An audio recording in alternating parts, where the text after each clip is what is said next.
What's up, guys? Sunday morning, just watching some EXO, and the other day I went and picked up a bit of an upgrade for my car, and that would be these, and just to compare it, this is a 12-inch, and let me turn the light on, 12-inch kicker comp, and if I turn it upside down, it fits inside the cone. These are 18-inch Mach 5 audio IXLs. They are dual 2 ohms.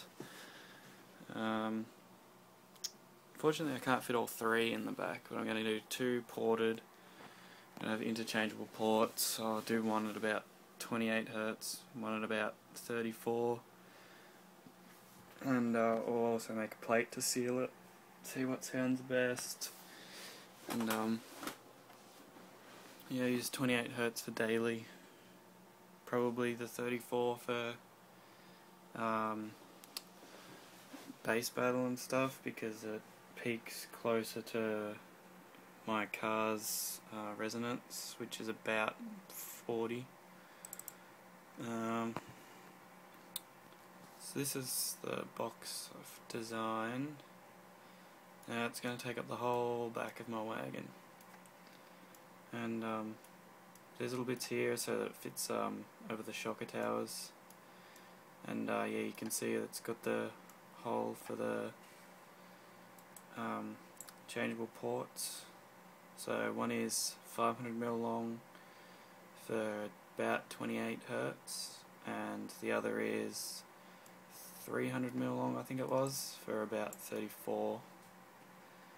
The box is about 13 cubic feet before any displacement. After all the displacements of the subs and the port and everything, it's about 11.5.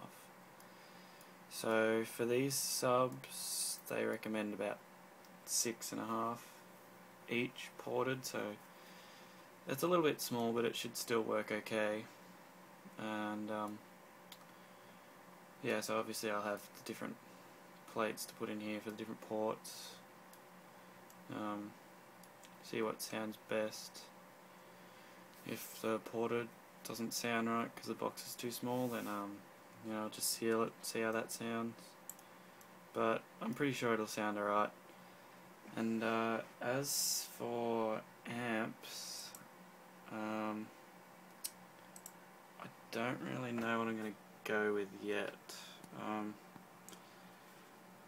I was originally thinking getting a Hifonics Colossus, because it's 2 channels at 1 ohm, 1600 watts a channel, but I don't need that much power. These are only take about 1000 watts. So it'd be good to have the power there for future upgrades, or I could get this 2400.1 wired at 2 ohms, and they'll be getting 850 watts each, which is about perfect for these speakers. So 800 watts RMS, but they'll take about 1000. Or I can just get another 1200.1 and run them both at 1 ohm. But I don't really know, you know, if they've changed since I got mine or not, because I've had mine for, you know, about 1.5 years. Now they might have changed things, and it might not quite put out the same power over the frequency range, but yeah, I don't know what I'm going to do with the amps, but I'll most likely just get a Colossus, I suppose, since the ohm loads and everything, it just works out better, and you know, I can just detune the amp because I don't need that much power, but then I'll have it there if I ever do need that much power. So yeah, I'll probably end up going with that. And I'm going to have to redo everything. I'm going to have to put the battery probably in the spare tyre well, because it'll have nowhere else to go with that box in the back, because it takes up the whole back. And I'm not going to take out my rear seats because I need them. And yeah, I think that's about it. So oh, and the other thing is I'm going to have to get all new springs because it already sags from what I've got in the back now. So with this it's going to be about 3 times that weight, maybe more. So I'm going to have to get some sort of airbags to stop it from dropping so much with the weight. But it'll be okay. I'll figure it all out. So yeah, that's pretty much it for now. And yeah, I suppose I'll update you guys when I get started on the new build. So yeah, see you guys later.